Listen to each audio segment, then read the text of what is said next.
Falsos Profetas, Parte 2, por D.M. Lloyd Jones, adaptado. O que é a porta estreita e o caminho apertado, aos quais o nosso Senhor se refere no Sermão do Monte? Lembram que Pedro disse em sua segunda carta que houve também falsos profetas entre o povo de Israel e que de igual modo haveria tais falsos mestres na igreja? Voltemos-nos então ao Antigo Testamento para ler o que diz sobre os falsos profetas, porque o modelo não muda. Sempre estiveram presentes. Cada vez que aparecia um verdadeiro profeta, como Jeremias ou outro, os falsos profetas sempre duvidavam deles, lhe resistiam e lhes acusavam e ridicularizavam. Porém, como eram eles? Assim é como se lhes descreve: curam a ferida da filha do meu povo com leviandade, dizendo, paz, paz, e não há paz. O falso profeta sempre é um pregador muito consolador. Ao escutá-lo dá sempre a impressão de que não há muitas coisas más.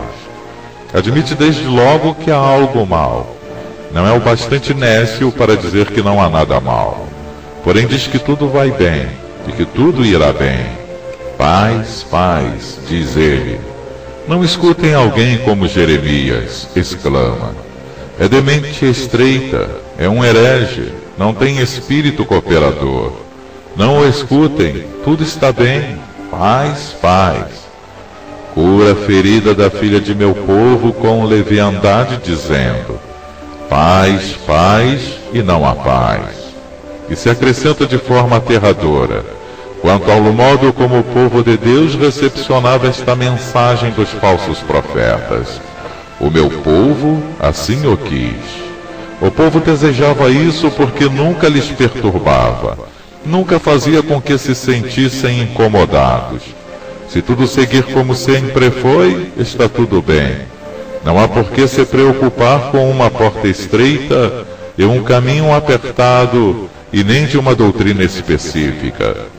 A vida e a pregação do profeta Jeremias fazia com que ficassem incomodados, isso lhes perturbava e os conduzia a darem ouvidos não a ele, Jeremias, mas aos falsos profetas que lhes confortavam em seus pecados.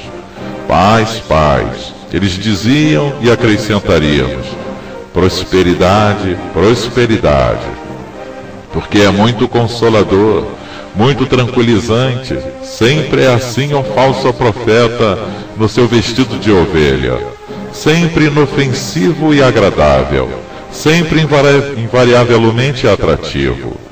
Jamais apontará ao povo o dever de mortificar o pecado e de andar em temor e reverência diante de Deus.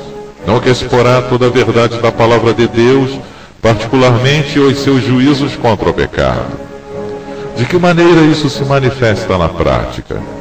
Diria que se manifesta de modo geral na quase ausência de doutrina quanto na mensagem.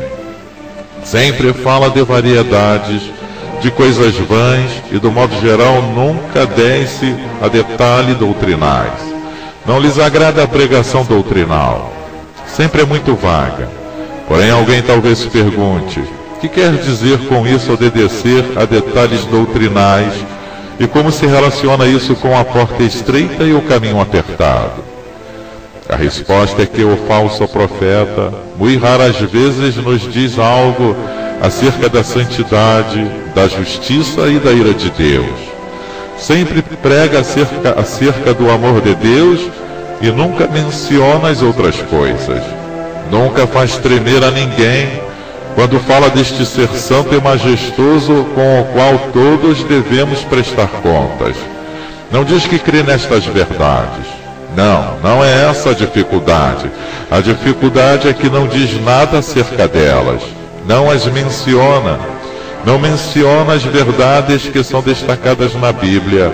E é aí que está o perigo. Não diz coisas que sejam obviamente verdadeiras e justas. E por isso é falso profeta.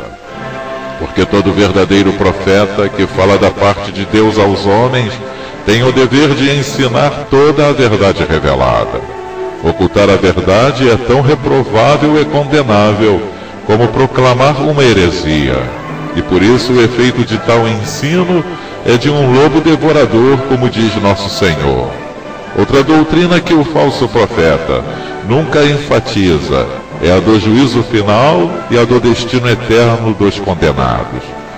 Nos últimos 50 ou 60 anos, não se tem pregado muito acerca do juízo final, tampouco acerca do inferno e da destruição eterna dos ímpios. Não porque aos falsos profetas não lhes agrada ensinos como os que contém a segunda epístola de Pedro. Porém, está bem na carta de Judas, em João, no Sermão do Monte, proferido pela boca do próprio Jesus. O ensino do falso profeta tampouco enfatiza a condição radicalmente pecaminosa do pecado e da incapacidade total do homem para fazer algo por sua própria salvação. Eles falam do pecado como se não fosse algo grave. Na verdade, não lhes agrada falar sobre o pecado e sobre a necessidade de mortificá-lo. O falso profeta não enfatiza também a doutrina da predestinação, da eleição, da expiação e da justificação pela graça.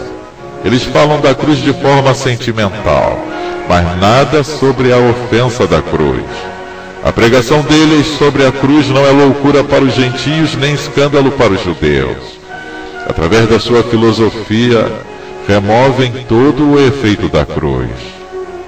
Eles fazem dela algo maravilhoso, uma grande filosofia de amor e sentimento. Nunca conseguem vê-la como uma tremenda transação santa entre o Pai e o Filho, na qual o Pai fez com que o Filho se tornasse pecado por nós e nos convoca a compartilhar dos seus sofrimentos para sermos aperfeiçoados.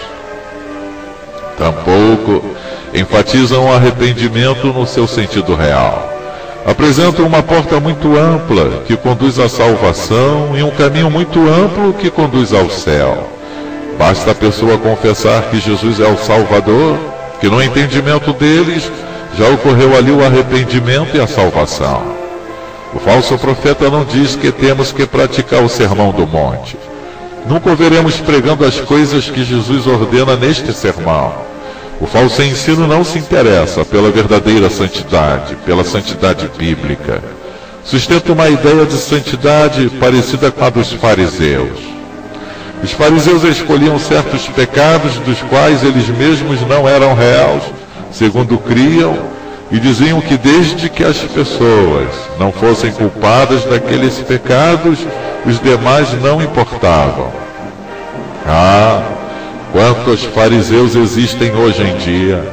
A santidade se converteu em não se fazer 3 ou 4 coisas.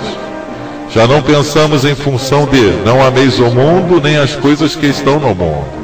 Os desejos da carne, a cobiça dos olhos e a soberba da vida. E esta soberba da vida é uma das maiores maldições na igreja cristã. O falso ensino deseja uma santidade como a dos fariseus. É simplesmente questão de não fazer certas coisas acerca das quais nos temos colocado de acordo. Com isso, temos reduzido a santidade a algo fácil e corremos em multidões ao caminho espaçoso e tratamos de segui-lo. Estas são algumas das características destes falsos profetas que vêm disfarçados de ovelhas. Oferecem sempre uma salvação fácil, um tipo de vida fácil.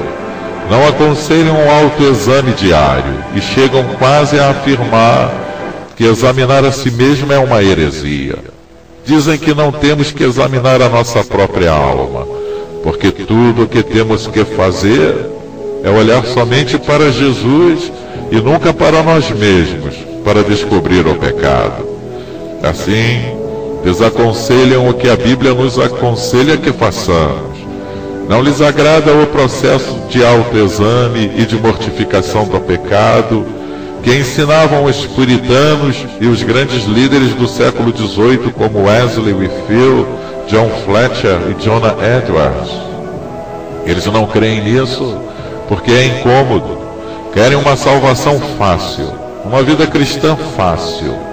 Nada conhecem do sentimento de Paulo quando disse: os que estamos neste tabernáculo gememos com angústia. Nada sabem acerca de pelejar o bom combate da fé. Não sabem o que Paulo quer dizer quando afirma que nossa luta não é contra a carne ou sangue, mas contra os principados e potestades, contra os príncipes das trevas deste século, contra as hostes espirituais da maldade nos lugares celestiais. Não entendem isso? Não veem necessidade alguma de se revestir de toda a armadura de Deus, porque não têm visto o problema. Afinal, para eles, tudo é tão fácil. Eles não incomodam o diabo com o seu falso evangelho, e o diabo também não lhes incomoda, porque nada perde com a pregação e ensino destes falsos profetas. Ao contrário, só tem a ganhar. Hoje em dia, não agrada às pessoas esse tipo de ensino contra os falsos profetas. Vivemos numa época em que as pessoas dizem que, contanto que alguém professe ser crente, devemos considerá-lo como irmão e seguir juntos. Porém, a resposta é o que disse nosso Senhor: guardai-vos dos falsos profetas. Estas advertências terríveis e penetrantes estão no Novo Testamento devido precisamente ao que temos comentado. Claro que não devemos ser hipercríticos, porém tampouco devemos confundir a amizade e a afabilidade com a santidade. Não se trata de personalidades. Não devemos desapreciar estas pessoas. De fato, o Dr. Alexander McLaren tem razão quando afirma que eles são hipócritas inconscientes. Não é que não sejam agradáveis e complacentes, porque o são. Em certo sentido, este é o perigo maior, e isso é o que faz ser uma tal fonte de perigo. Ponho isso em relevo, porque, segundo nosso Senhor, é algo que sempre nos cerca. Há um caminho que conduz à perdição, e o falso profeta não crê na perdição, ou então não dá devida consideração a ela. Não é acaso correto que a explicação do estado atual da igreja cristã é precisamente isso que temos examinado? Porque a igreja está tão débil e ineficiente. Não vacile em responder que se deve ao tipo de pregação que se introduziu como consequência do movimento de alta crítica, que começou no século XIX e que condenava totalmente a pregação doutrinal. Advogavam uma pregação moral, tomavam tais ilustrações da literatura e da poesia, e Emerson veio a ser um dos seus sumos sacerdotes. Esta é a causa do problema. Prosseguiram falando de Deus, falando de Jesus, da sua morte na cruz. Não se apresentavam como hereges evidentes, mas no seu desejo de contextualizarem a mensagem do Evangelho ao mundo moderno em que viviam, não mencionavam as coisas que são vitais para a salvação.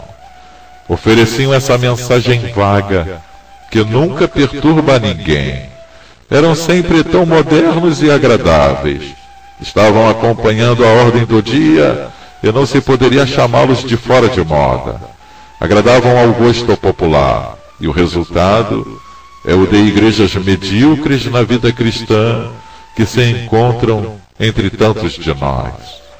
Estas coisas são amargas e desagradáveis.